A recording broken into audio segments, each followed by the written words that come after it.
महाराष्ट्र, सातारा, कोल्हापूर, रत्नागिरी, रायगड या जिल्ह्यातील सध्या आहेत. तसेच गोवा, केरळ, कर्नाटक, ओडिशा आणि आसाममध्ये सुद्धा हा मिळतो. जांभा दगडाचे फायदे: दीर्घकाळ टिकणारा, नैसर्गिक थंडावा देणारा, आकर्षक व सुंदर रंग असणारा, हलका व टिकाऊ. जांभा दगडाचा उद्देश: जांभा दगड हा शोधून जास्तीत जास्त वापर व्हावा. जांभा दगडाचा निष्कर्ष: महाराष्ट्रात जांभा दगड हा सर्वात मोठी संपत्ती आहे. तसेच बांधकामासाठी आणि सांस्कृतिक कार्यक्रम आणि शिल्पकार यात मोठा वाटाचा भाग आहे. उष्ण आणि दमट हवामान, पाऊस व तापमान असलेल्या भागात रासायनिक अपघटन होते. या प्रक्रियेत सिव्हिल भिन्न तयार करण्याची प्रक्रिया.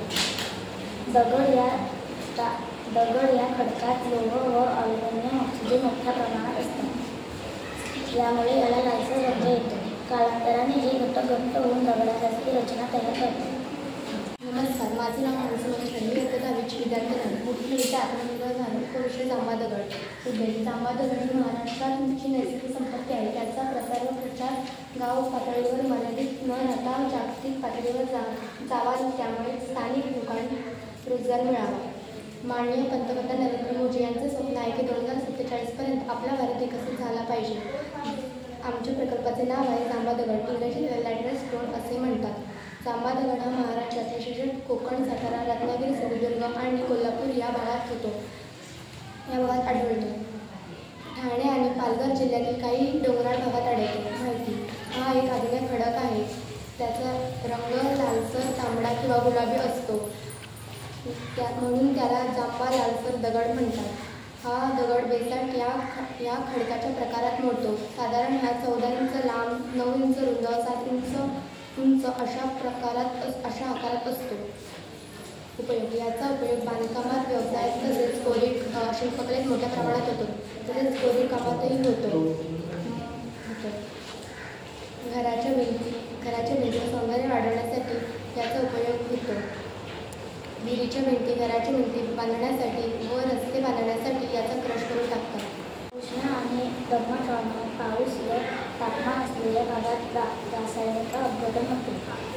या प्रक्रियेत सिव्हिल भिन्न तयार करण्याची प्रक्रिया. दगड या खडकात लोह व अल्युमिनियम ऑक्सिजन मोठ्या प्रमाणात असतात. यामुळे याला लायसर रंग येतो. कालांतराने हे घटक घट्ट होऊन दगडासारखी रचना तयार करतात.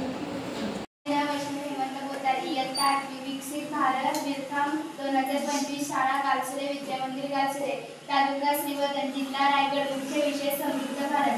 उपविषय पर्यावरण पूरक वृक्षारोपण. उद्देश: झाडे लावा, झाडे जपा हा प्रत्येकाचा मंत्र असला पाहिजे. जर प्रत्येकाने दरवर्षी एक तरी झाड लावले आणि त्याची काळजी घेतली तर आपला भारत हरित भारत आणि स्वच्छ भारत.